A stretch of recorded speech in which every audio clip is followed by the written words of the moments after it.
The market woke before the sun. Steam rose in thin, winding trails from metal steamers. The smell of fresh buns, warm, yeasty, a little sweet, cut through the morning chill and threaded itself into everything. Vendors called to one another in practiced rhythms. A plate clink here, an exchange of coins there. The soft slap of a bamboo mat folded and refolded. Old men sipped soy milk from paper cups and argued, not unkindly, about who cut the green onions too thin. Between stalls, a chorus of clatter, wok, ladle, the metallic cough of an electric kettle made a sound that was at once commerce and comfort. At the heart of that chorus stood Liu Shaolei, known to everyone simply as Aunt Liu. Her apron had lived through more mornings than any of the newest silk scarves around the market. It was stained in honest place. Soy milk blossom, flour dust, a tiny bruise from a pan edge. She worked with a kind of calm urgency. Hands that had learned to measure by touch folded dough into neat, determined buns. The steam hissing, as they met from the steamer, made her face open in a brief, shy smile that rarely reached her eyes, but that mattered to the children who hovered nearby. Aunt Liu ran a small breakfast dolla folding table, a well-worn iron griddle, a battered cash box. She sold handmade buns and hot soy milk, the soy milk thick and slightly sweet, the buns pillowy and fragrant. Regulars had names for each of her offerings. Li Wei, who bought the same 2 buns every morning, called them the patchwork ones, because of the way their seams showed the maker's hand. The kindergarten teacher called them comfort food, and the old carpenter swore he could build his day out of a single cup of her soy milk. She had built the stall with her own hands, and with the help of neighbors, who believed that small things could be the scaffolding for bigger lives. When she finally cut the ribbon and set her handwritten sign above the counter, a line formed that stretched beyond the lot. A curious, joyful queue of people all ready to spend 5 minutes of their morning in the warmth of this tiny business. The first trouble did not arrive like a storm. It arrived like a determined wind. Zhengo, the property manager assigned to the stretch of market that morning, came with a clipboard and a face smoothed into the exact expression of someone who'd been trained to obey rules regardless of their consequence. He wore a suit that had seen the hand of an iron and a watch that told time exactly on the minute. He moved through the stalls checking permits as if he were reading a catechism. "Not allowed here," he said to a noodle vendor with the kind of bureaucratic cheer that suggests every rule is a kindness. "You must move outside the yellow line." He waved his clipboard in a kind of practiced choreography, then moved past Aunt Liu.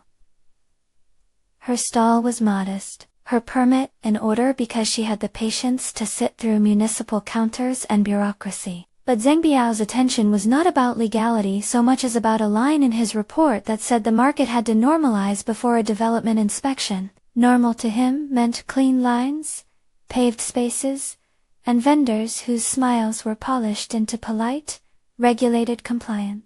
Normal, in the way he used the word, did not leave much room for the warmth of a steamed bun, held by salted fingers. Aunt Liu watched from behind the steam, and kept her hands moving. She had learned, in the years before this market, that arguing with a clipboard tended to evaporate goodwill. When he pointed at the little paper sign she'd written herself, "Chili's buns and soy," and asked, thinly, if she had paid the permit fee, she answered with the truth of small businesses. She paid what she could, when she could, and the rest was owed in work to neighbors, and favors promised for rainy days. "You can't stay," Zhengo said, louder now, leaning in as if volume could solder the rule to reality. Around him, a few of the newer stalls quieted, the people sensing the change in tone. Vendors who depended on the market's bustle glanced at each other, calculating risks. A teenage girl who sold hand-knitted caps tucked them closer as if afraid they might fly away. Then the loudspeaker behind Aunt Liu's stall, the one thin coil of plastic that kept the market connected to a shoddy public announcement system, broke with a pop. The vendor next to her, cursed under his breath. Customers needed to know where to line up. A broken speaker was one more chaos in an already brittle morning. A man stepped forward. Unremarkable at first glance. Denim jacket, a satchel that had gathered dust in the morning light. Fingers accustomed to working with tools rather than with a phone. When he crouched to examine the speaker, the market seemed to fold around him. A dozen conversations pulled back and observed, the way people pause to watch a delicate hand at work. He set a small toolbox beside him, endearing in its ordinary way, and his hands moved with a shape of competence that made people comfortable. In that crouch, amid the hiss of steam and the undercurrent of unease, he was simply a repairman doing what he always did, fixing what was broken so that the day could continue. He tapped, adjusted a wire, replaced a fuse, and the speaker squealed back to life. The vendor clapped him on the shoulder with the gratitude of someone who had just been given an extra hour of business. Aunt Liu slid a small paper cup of soy milk toward him as a thank you. His hands smelled faintly of oil and tin. There was an easy economy to his speech, the sort of dialogue that treats practical matters as moral ones. "We're short a fuse, that's all," he said with a small, almost private smile. He declined payment with the kind of modesty that comes from someone used to giving help and getting little in return. They called him the repairman that morning, no name, only craft. He went on to other repairs. A phone screen for a college kid who had dropped it into the public mop bucket, a loose wheel on a spice cart that wobbled as if preparing to fall into the morning. Each time, people stopped to watch, because those hands knew their work, and because the market was the sort of place that treasures small mysteries. The first time Aunt Liu saw the repairman's hands pause over the tool case, and, almost in a gesture, traced the outline of an old photograph tucked inside the case, she thought nothing of it. Everyone carries little things in the pockets of their lives. But there was something in the careful, private way he smoothed his thumb across the picture that made her look again, as if she might discover something out of the ordinary. He did not smile. Not really. It was like a mirror that had been polished flat by grief, reflecting light but not emotion. People noticed it. Children noticed it especially. They liked the fact that he could make a speaker sing again. But they also wondered why the repairman never laughed. He fixed things with the tenderness of someone who believed in the small scale in repair, as a kind of redemption. When a customer accidentally spilled soy milk, and the counter became a small disaster, he fished a cloth from his satchel, and wiped it up with quiet efficiency. When Jing Jing, a young woman who frequented the market, dropped her phone in a puddle, and her face went pale, he retrieved it from the muck, pried it open, and coaxed life back into it. The phone hummed and lit with a fragile glimmer. Jing Jing looked at him with a gratitude that made her eyes unusually bright. "What should I call you?" "Then," she asked, half teasing, in a voice that allowed friendships to bloom without formality. He looked up from the phone, his expression remote but not unkind. "Hajang," he said, and the name hung in the air as simply as if it had always belonged to him. That was his click into the world. Hajang, he said little about where he came from. People invented reasons in their heads. A retired engineer looking for honest work, a man escaping a complicated past, a part-time helper hired to do market maintenance. Some suggested he might be a relative of someone in another town. The market favored stories. It needed them to stave off boredom. None of the stories that morning included words like chairman, or founder, or Tianhai group. If there had been a signature for the way Hegyang carried himself, it would have been gentleness folded into an economy of motion. He moved like someone who had outrun an older life, and learned to conserve joy, as if he had been taught that outward elation attracts attention dangerous to a private heart. In his satchel, by the time the sun had climbed, sat a small, battered pot with an orchid. He had bought orchids before. People whispered later delicate plants that required careful tending, a quiet expression of love or memory. He kept the pot wrapped in a tissue as if afraid the world might bruise it. He tended it in the short breaks between repairs, his fingers brushing the leaves with a reverence that seemed out of step with the demands of the market. The first argument with Zhengbo ended without a dramatic explosion. Zheng filed his report, muttering about unauthorized stalls, as if he were reciting a catechism. But he left the market with the sense that a conflict had been deferred, rather than resolved. Vendus breathed easier. For now, the steam still rose, and the buns still sold. Aunt Liu's stall prospered, because people liked touching the edge of her world. She offered more than warm food. She offered small acts that stitched the neighborhood together. She wrapped extra buns in paper for the boy who washed pots all afternoon and slipped a cup of hot soy milk into the hands of the woman who cleaned the school at night. Her generosity was a currency equally respected alongside the coins in her cash box.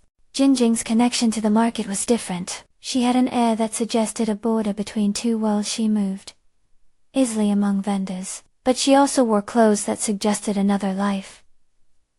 Cleaner and fresher. Sometimes she hummed to herself, a tune that threaded into the market's noises and made the rhythm softer. She and Aunt Liu became friends in the way small-town friendships form. Over a repaired phone, a shared cigarette at dusk. An exchange of favors that began to take on the shape of dependency. Jingjing told stories about nights where she walked city streets alone. The glow of neon, a lonely companion. Aunt Liu listened and made her soup. People began to notice a cadence between the two. Jingjing's laughter, barely touching the surface of her mouth. Aunt Liu's practical affection. And Haijiang, steady at the edges. The repairman fixed a radiator for a stall owner at no charge. Refused payment when they argued. He spoke seldom, but each time he spoke it was as if he was saving words for particularly true moments. It was when Aunt Liu announced she would open a small breakfast shop, proper, no longer a temporary folding table, but a real, painted sign, and a little bit of elbow room, that the market shifted. People gathered around her with an excitement that felt almost heroic. A breakfast shop meant permanence. Permanence meant a stake in the neighborhood's future. The opening day was a collage of neighborly labor and thin, triumphant joy. Someone painted the sign for free. The carpenter who ate buns by the dozen built the little shelf. Jingjing made flyers by hand and pasted them on telephone poles. Local moms came and brought a stack of mismatched spoons. When Aunt Liu cut the ribbon, she did it with the modesty of someone who had once had nothing, and learned to make a life out of small investments and big generosity. A line curled around the little shop and down the lane. The buns steamed in a slow, hypnotic rhythm. The soy milk bubbled in its pot, rich and fragrant. Customers praised the soft crust and the honest filling. The way a bun infused warmth into cold hands. The shop felt like a hearth.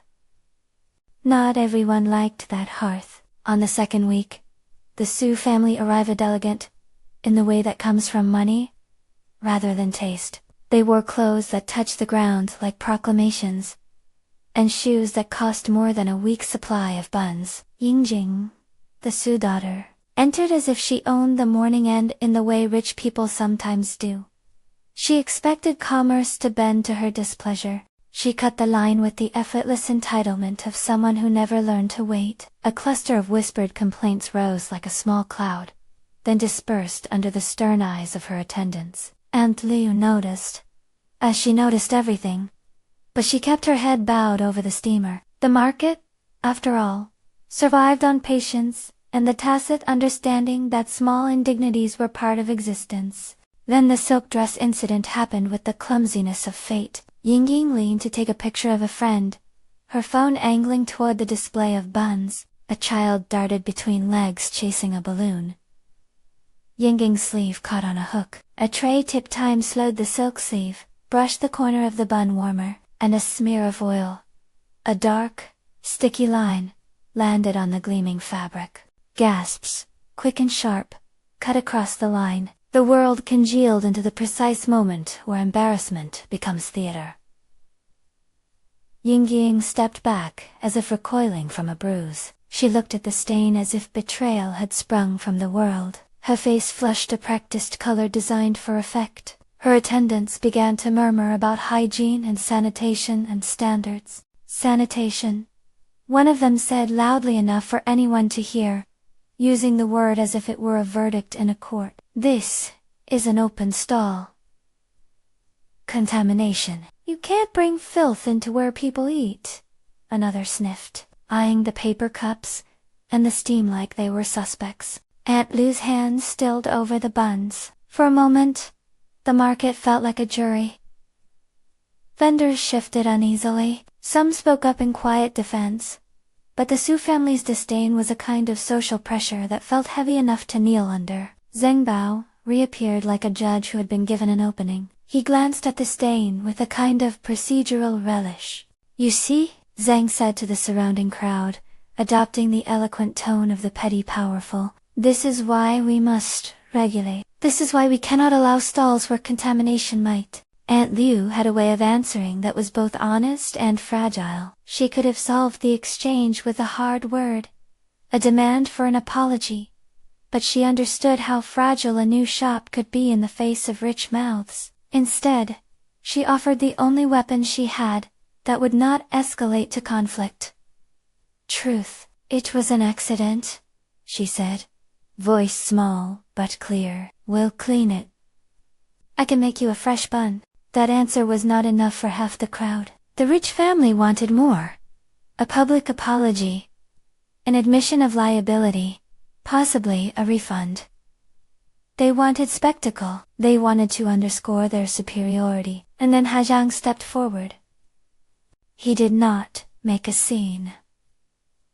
He spoke softly, the kind of soft that does not court attention but corrals it. The market hummed in a lowered pitch. He took a paper towel, approached the silk with a calm that was almost unnatural for such circumstances, and dabbed at the stain with the economy of someone who has tended delicate things before. He held the sleeve respectfully and, in such measured movements, made the furious etiquette of the rich family look clumsy and theatrical.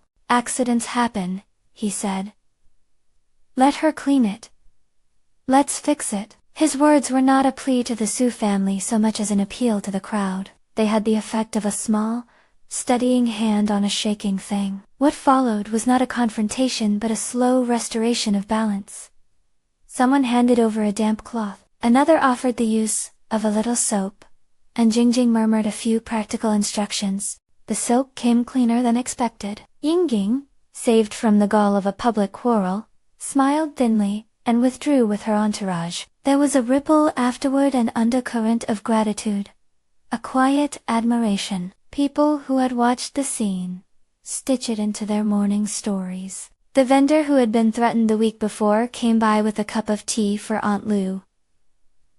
A child in line said aloud, unprompted, "The repairman is kind." It was small praise, the kind that makes a person's day. Yet murmurs also sprouted of a different sort. There were those who noticed a watch beneath Hejiang's jacket, a watch with a subtle crest that was not common in the market. An older man, who had once done contracts for companies long before his knees started to fail, squinted at Hejiang, and whispered to his neighbor. "He moves like a man used to power," he said. "Look how his hands rest on that cloth. The economy of it." Rumors slid like threads through the vendor community. Was the repairman something else beneath the denim jacket? Had he worked in offices? Or perhaps for a company that now stirred in the city like a big animal sleeping but hungry? None of the whispers mattered to the customers in line that morning.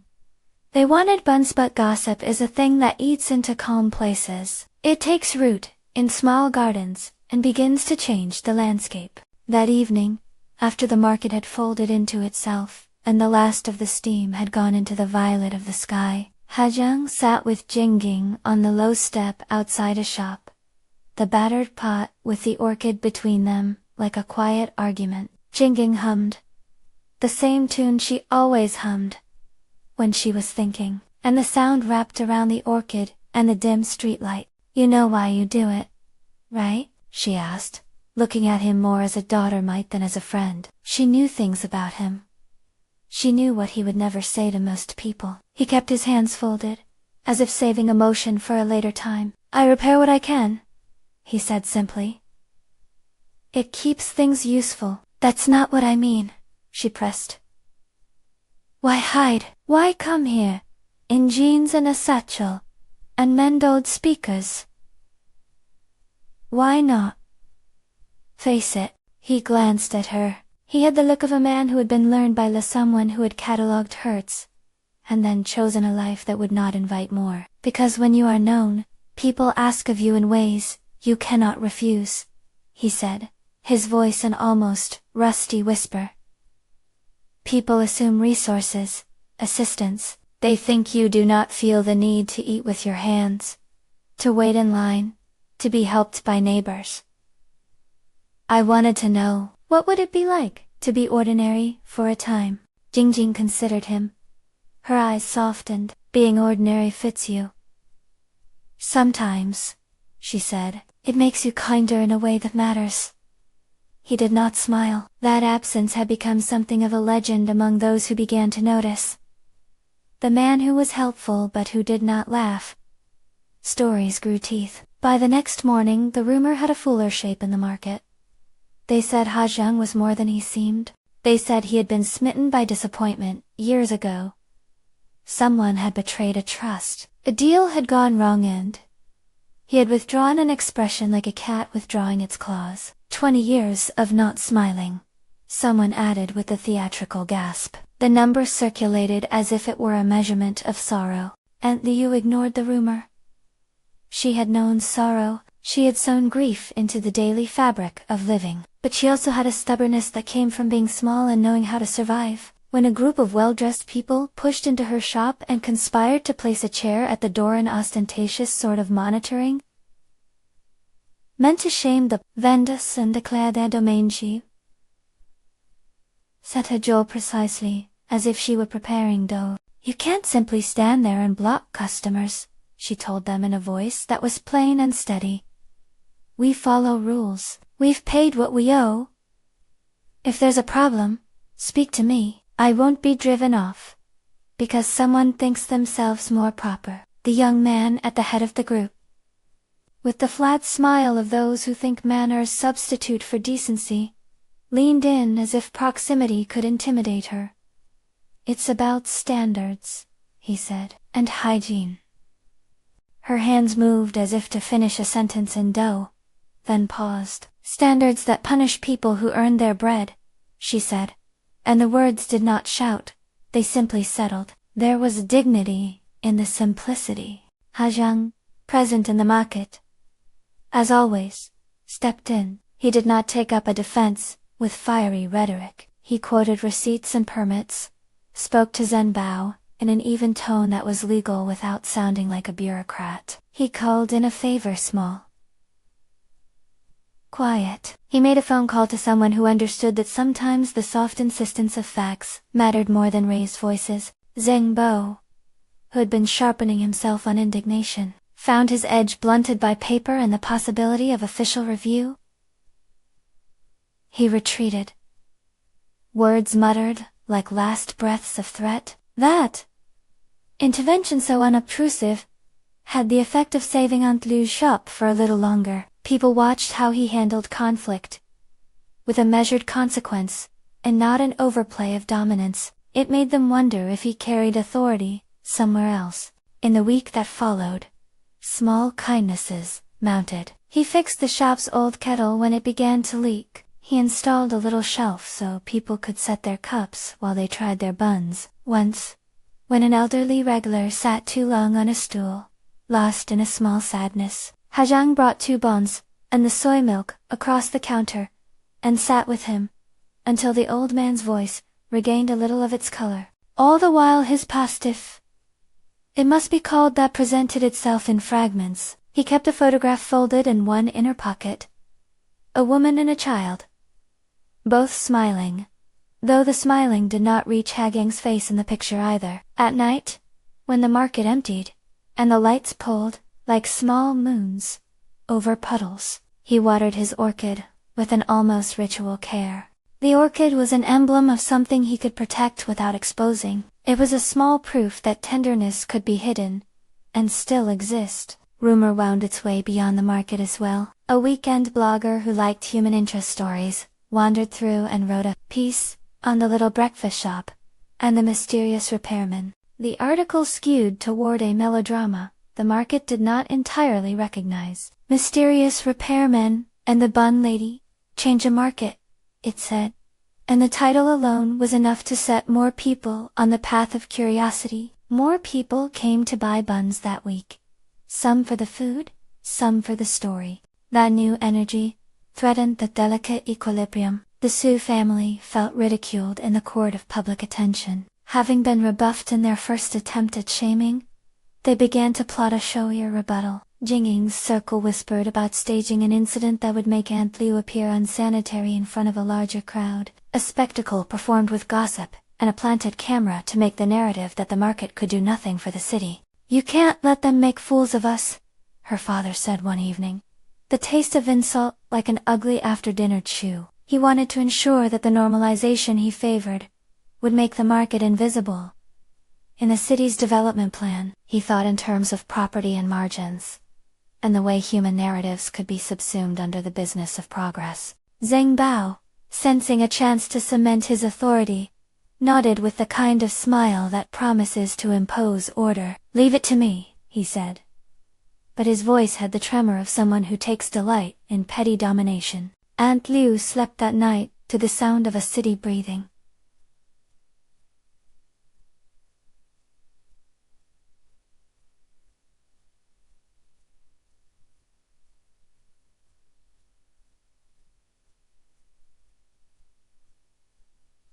Far off traffic, a hum of neon.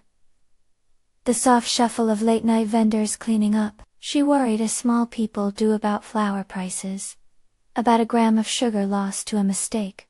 About the child who had eaten too little the day before. She had learned to worry and to continue, because they were the same thing. Worry and work were partners in a life of small businesses. Jingjing worried too. But her worry took a different shape. She saw the way attention sharpened around Aunt Liu and Haizheng, and feared the razor of performed indignity the Su family might bring. She had friends who worked in city events and in small media. She knew how humiliation could be engineered, and how easily it could stick. That was why she began to hum a different tune at night one, that sounded like plotting but was really the outline of a plan.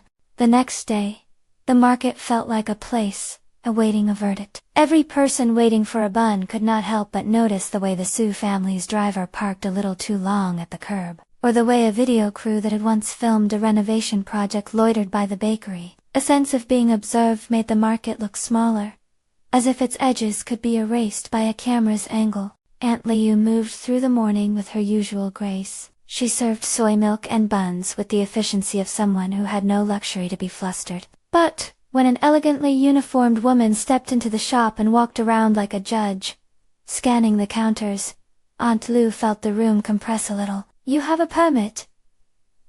the woman asked, looking at the little paper sign. "We do," Aunt Liu said. "We had one last week?" "Standards," the woman said, as if reading from a manual of urban cleanliness. She walked out with precision, as if the market had been a laboratory where she had been conducting a test. It might have ended there, the hum of accusation fading under the daily business, but the Su family had a particularly vicious spin planned.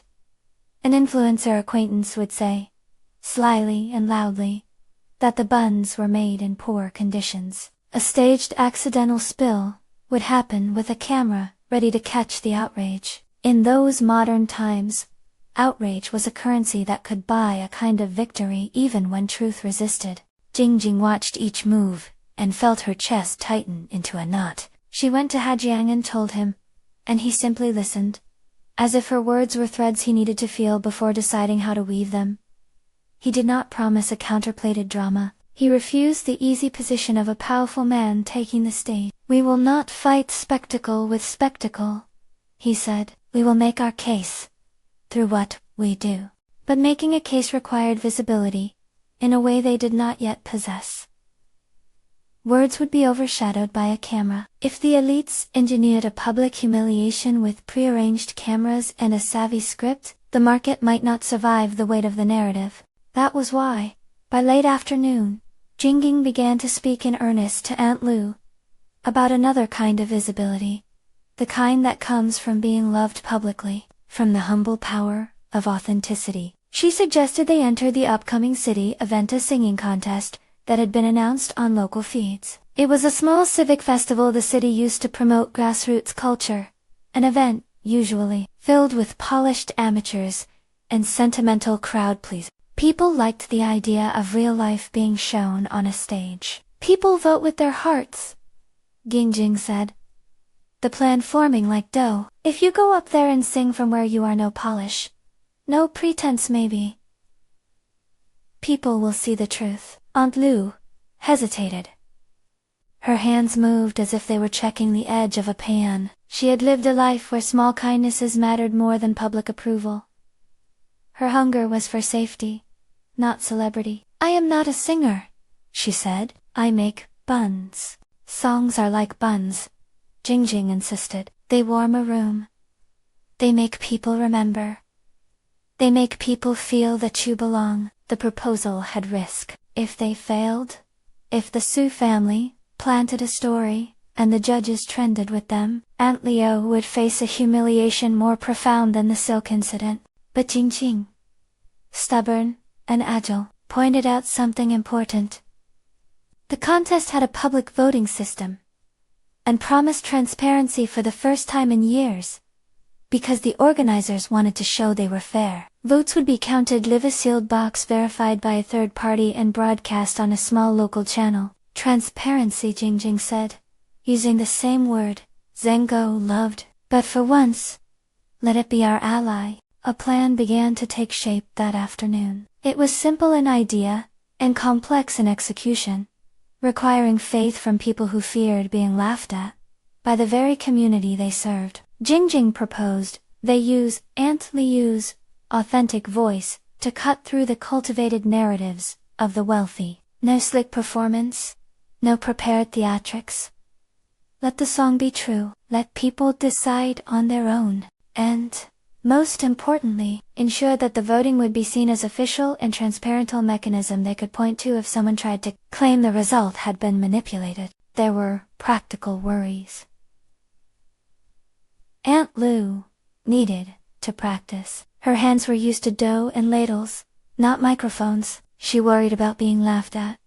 She worried about being pinned like a specimen under the public gaze. But there was also a lightness in the idea. Singing had always been the thing that made her think of the woman in the photograph. Hagyang kept a memory of soft voices, and a life that perhaps was less complicated at moments.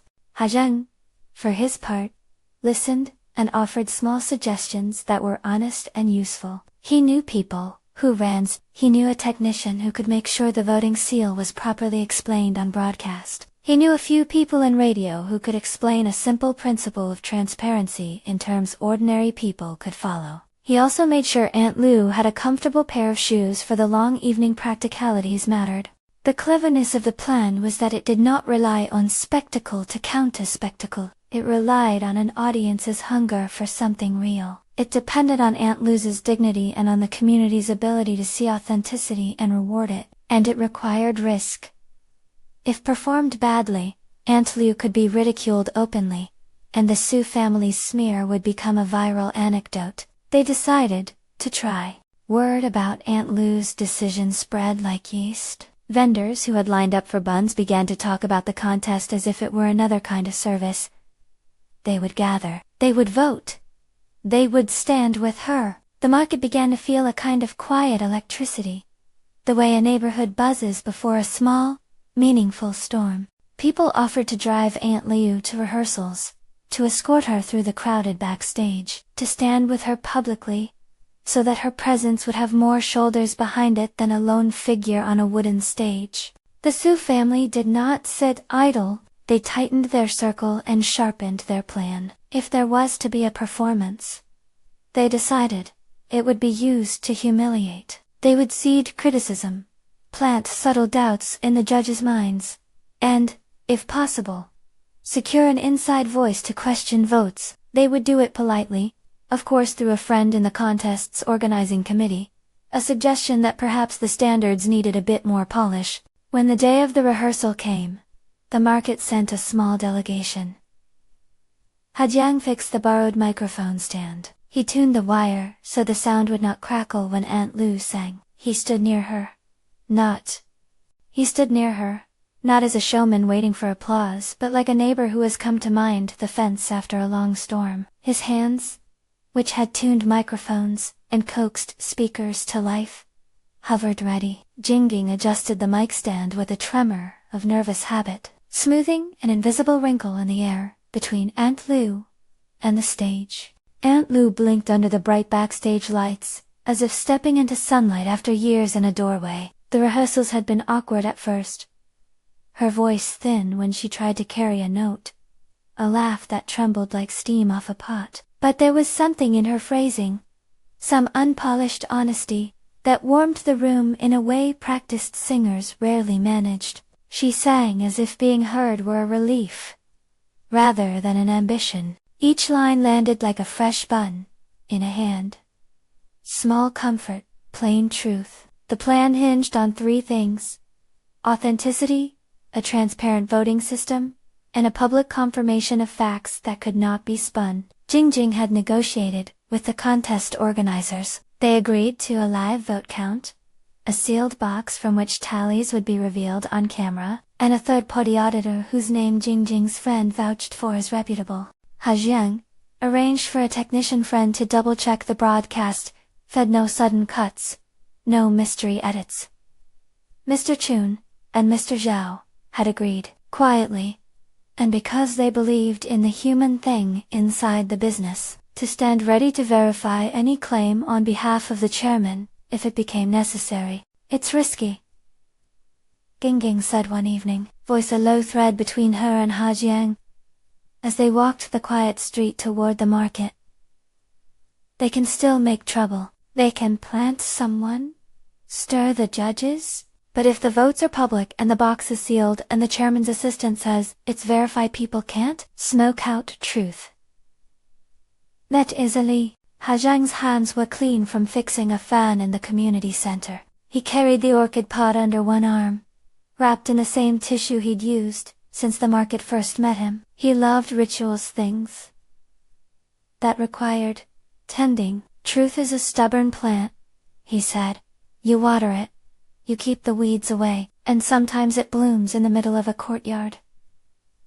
He did not smile when he said it. The words landed like a plain observation.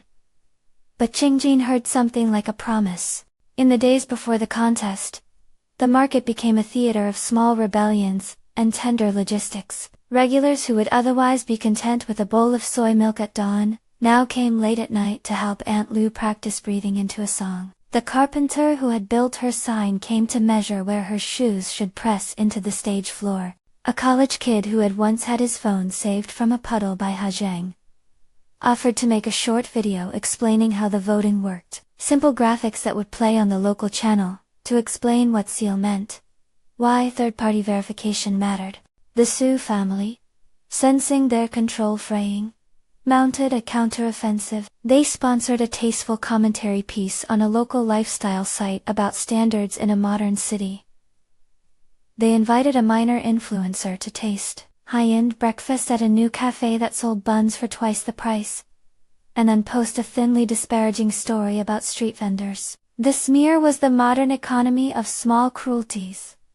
A hint, a picture angled for contempt, a phrase that loops. On the morning of the contest the air was bright and brittle. The market sent forth a delegation like a village, sending its parents to a child's proud, worried about the microphone. Aunt Liu wore the same apron she wore to the stall, cleaned and starched, the smell of soy milk faint on the fabric. She had traded her usual simple hair ribbon for a cloth Jingjing had braided with a bright thread. The ribbon was not jewelry so much as a comfort object. Hajiang drove them in his battered satchel of small favors. He carried the orchid in the passenger seat, as though it were a passenger he could not expose. The petals did not look different for the lights, but Hajiang smoothed them with a reverence that made Jingjing smile, without being able to stop herself. Backstage, The scene was a tangle of earnest faces, polished contestants, practiced scales, a few professional acts, glanced disdainfully at the market delegation. Aunt Liu took a breath and stepped to the mark. The microphone was taller than she expected. When the first chords rose, she closed her eyes and began. Her voice trembled at first, then grew into itself. She did not perform with dramatic technique. She told a memory. She sang about mornings and buns, about steam and fingerprints on a wooden table, about a child who learned to count using the ribs in a bow. Each line was plain, often incomplete in the way of language that is lived rather than composed. The auditorium, the kind with seats that have forgotten many people's names leaned in. It was not a song for critics. It was a song, small and honest, as a hearth. Outside, in the crowd, people who knew her came with banners, daubed in marker, Shaoli's, buns for the heart, and vote for real. The vendors arrived in ones and twos, the carpenter in his work shirt, the old man who drank soy milk, with a marching band of regulars. Jingjing scanned the room with the quick, anxious eye of a young woman who has lived long enough to know the shape of a trap. She counted the cameras, noted the placement of the judges, checked the position of the sealed box that would later be opened. The Su family sat together.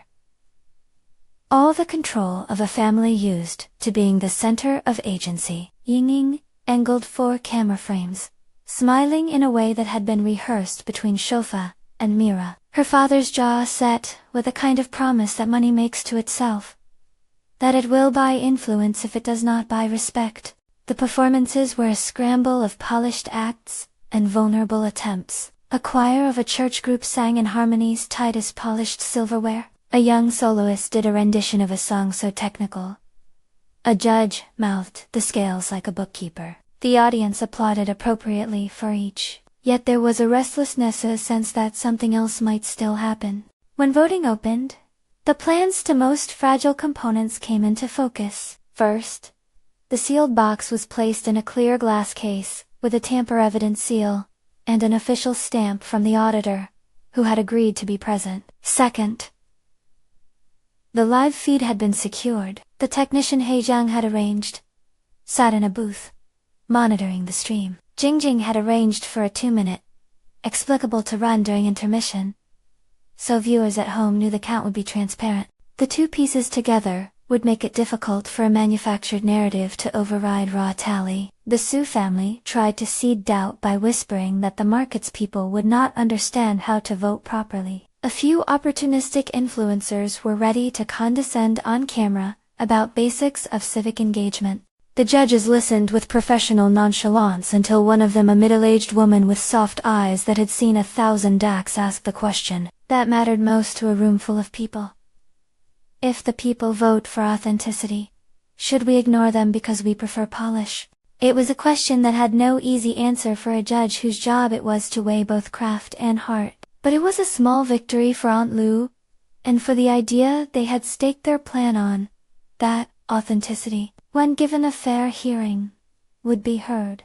Votes were cast. People in the auditorium pressed little paper chits into small boxers. Viewers at home used a simple SMS, an online portal. The sealed box filled with votes like a tide, dribbling and slow and constant. When intermission hit, the feed ran Jingjing's graphics explaining the counting and the importance of seeing the seal. The Su family muttered about the performative aspects of fairness, a counter-narrative meant to delegitimize before results could speak. When the final tally came, the auditorium was a taut string. The judge announced that the sealed box would be opened on camera and verified by the auditor. The auditor, an unimpressive man with a blunt voice and the dignity of someone who had once worked in banks, stepped forward, cut the seal, reached in, and unfolded the tallies, with the kind of mechanical solemnity that makes small procedures feel sacred. The numbers were read aloud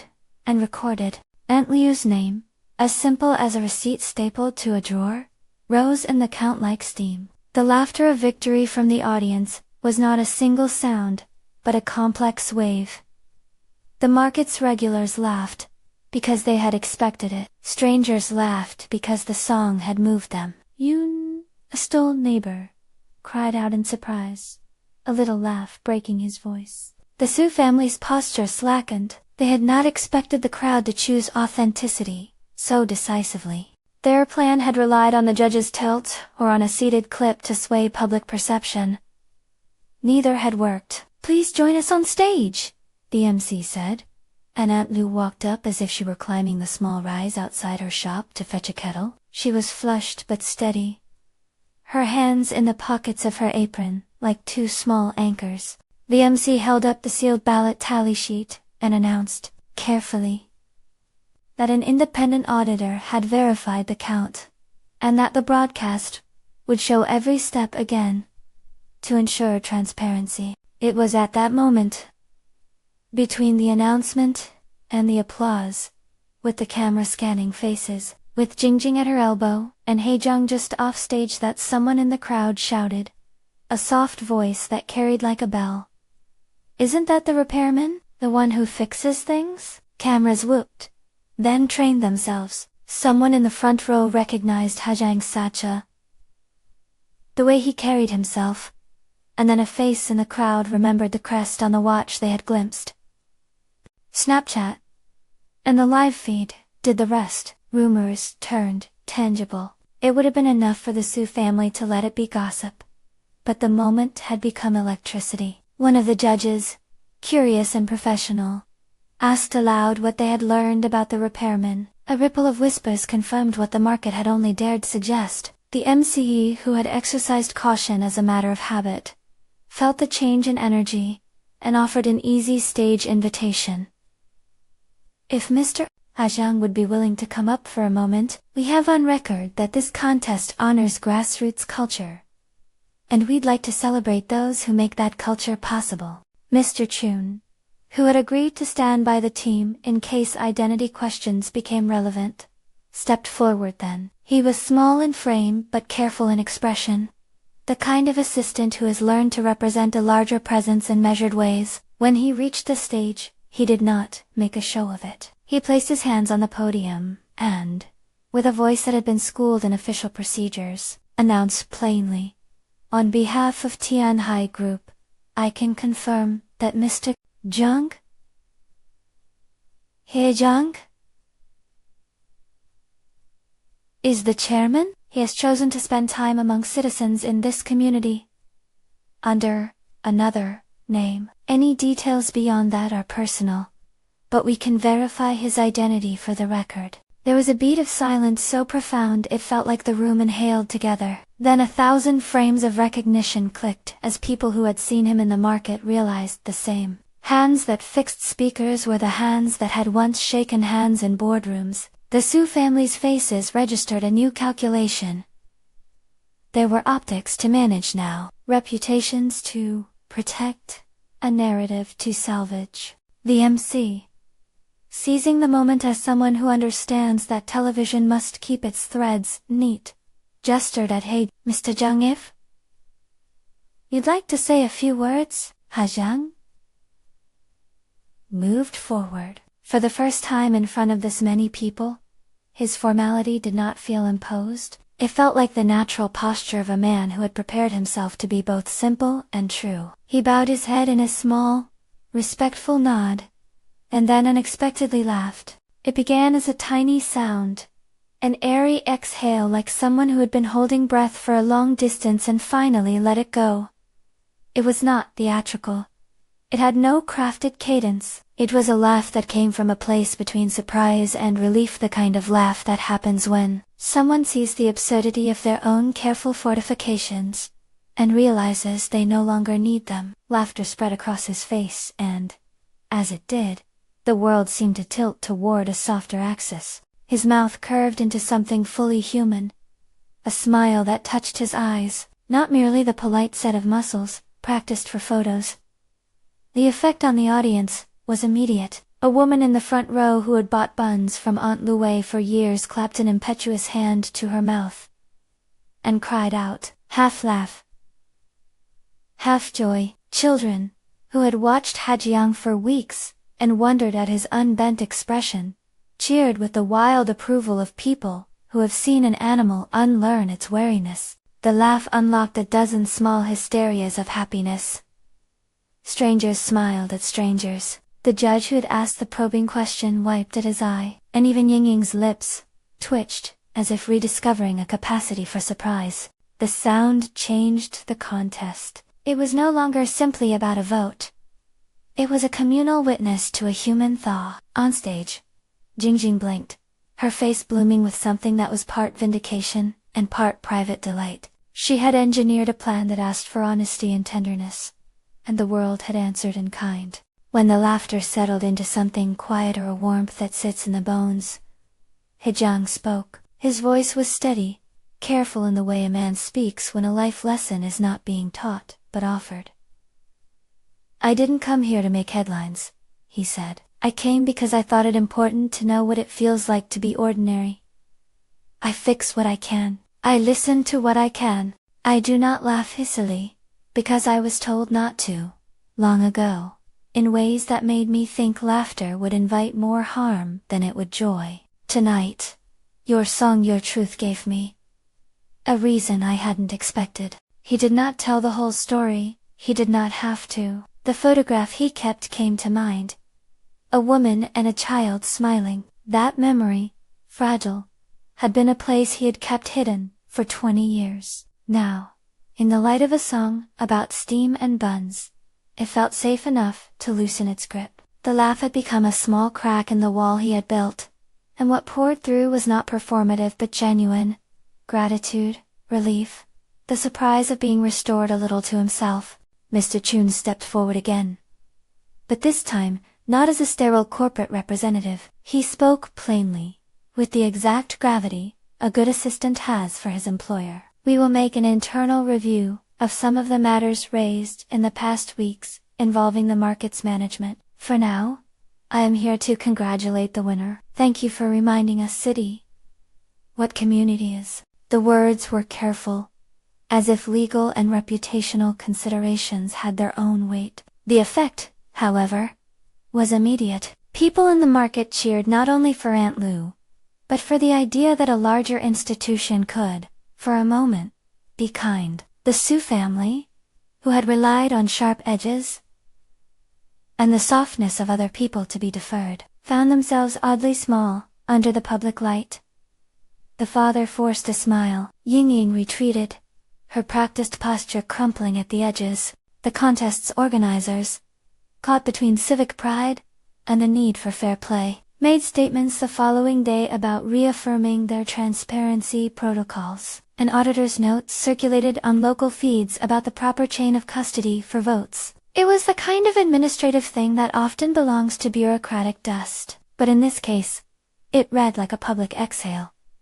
A demonstration that ordinary procedures can sometimes be shields for small people against grand narratives. As the dust of immediacy settled, the consequences that had been quietly arranged began to unfold. The property manager, Zhang Bo, faced a reprimand from his employers after an internal review exposed a pattern of heavy-handed enforcement, flagged by several complaints. He was relieved of his duties in that stretch of market management, his departure framed as a managerial reshuffle and a chance for a new Oversitan outcome that left vendors breathing easier and allowed the market the chance to knit itself back together. No one claimed legal fireworks. There were no spectacular arrests or dramatic sentences. The company's public relations and the city's regulatory office chose the language of correction and reform. That, too, was part of the plan's realism. Restitution that came through process rather than spectacle. Jingying's father, whose conscience, by degrees, soft under public pressure, found himself caught in a private reckoning. His daughter's situation with a family health emergency, an earlier subplot that had crested like an uneasy wave, required a kind of humility that money cannot quite buy. When he met Haxiang in a quiet corridor of the building that afternoon, the conversation was brief and adult. "I was careless," he said. "I let status make me forget people. My daughter's hospital bills taught me some humility. Your presence here taught me more." Haxiang listened and did what he had always done. He kept actions practical. He suggested the Su family make amends publicly, an offer of help for the hospital bills, and a small community fund to assist market vendors in medical emergencies. They accepted, partly because it was right, and partly because the optics required it. The help was not a grand gesture of saving an entire town. It was a pragmatic program, administered by the company's community outreach. Jingjing helped oversee to ensure it did not patronize.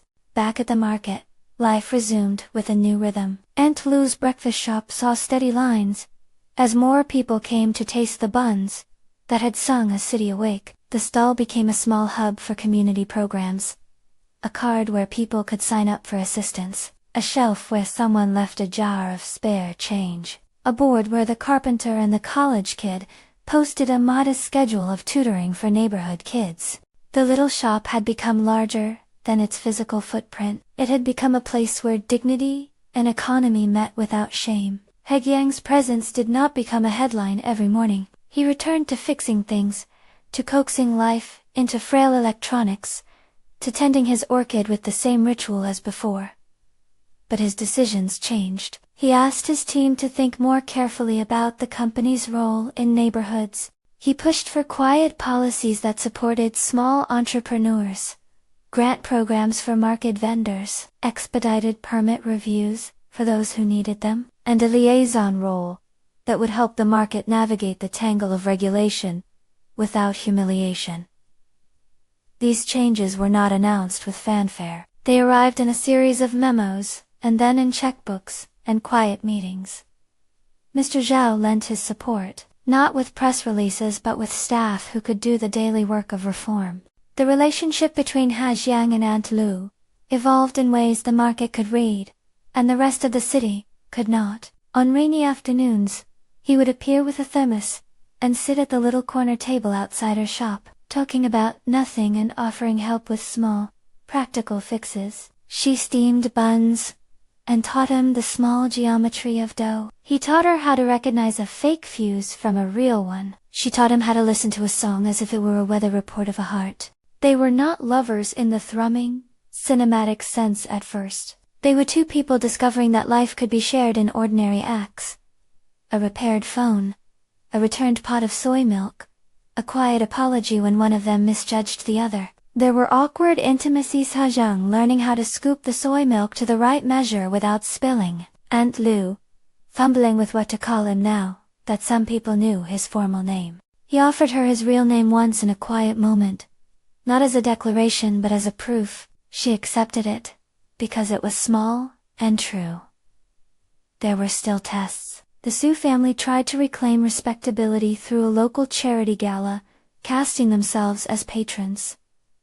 Their attempts were tepid. In the market, people remembered how they had tried to make humiliation of small vendors into an article. Public memory is not always just. It is, however, persistent enough to leave consequences in the form of refused invitations and cooling receptions at boutique openings. The family used the experience to teach Yingying humility in small incrementy solo errands, without an attendant. Listening to vendors without defensiveness where real change, when it happens, takes root.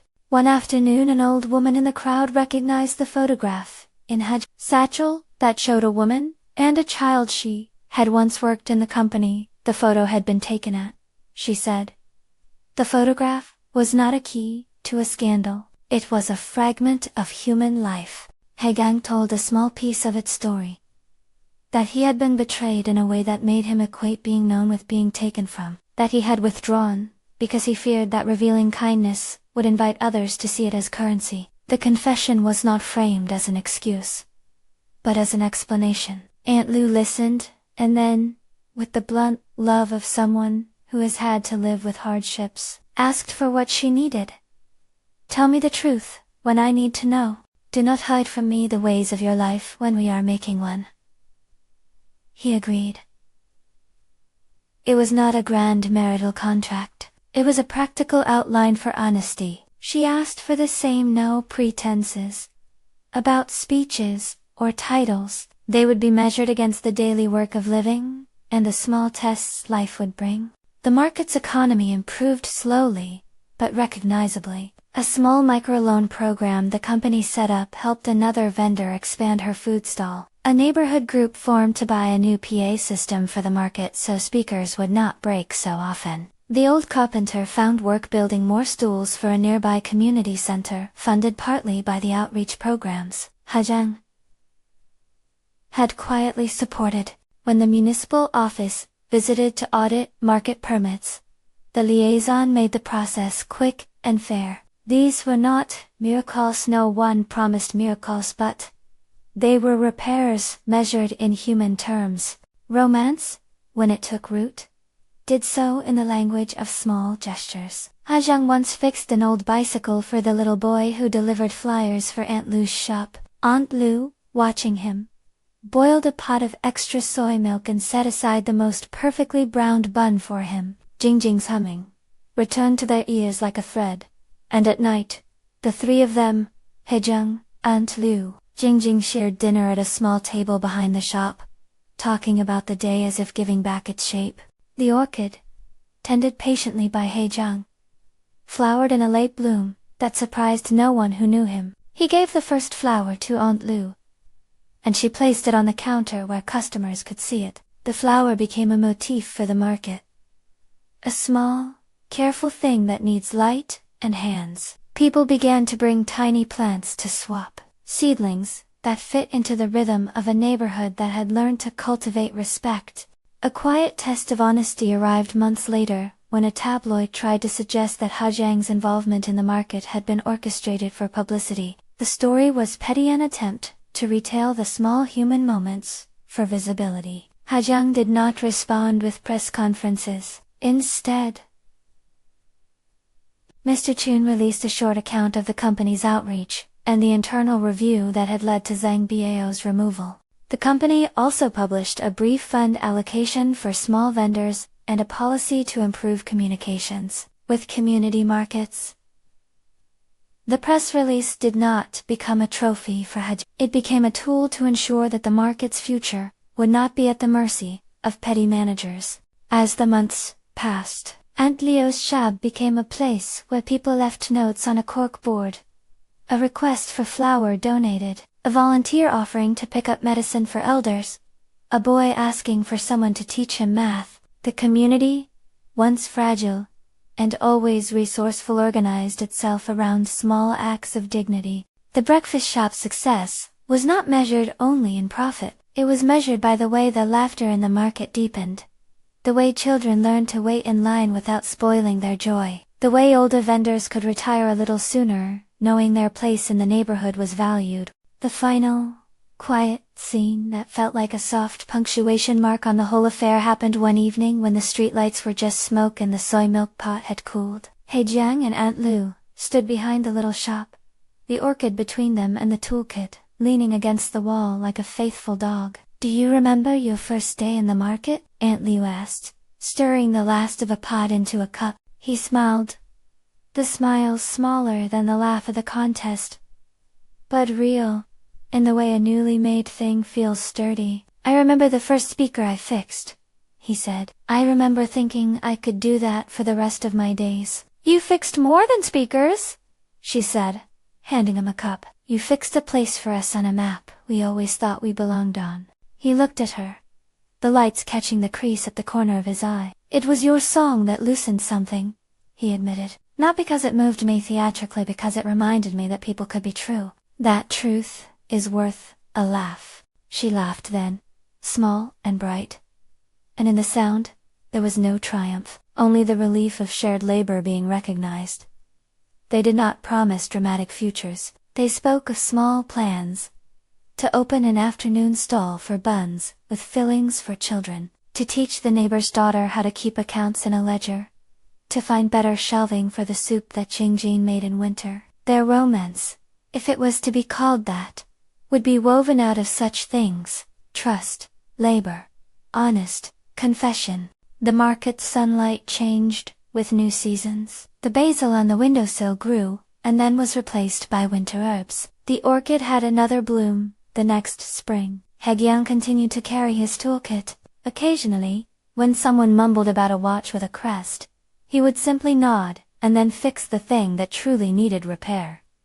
A loose hinge, a cracked screen, a conversation that had gone sour over a misunderstanding. When people from other neighborhoods came to ask the story of how a chairman laughed in the middle of a contest, Aunt Liu would shrug and say, "In the way that keeps mystery alive. We baked, we sang, and one of us remembered how to be glad."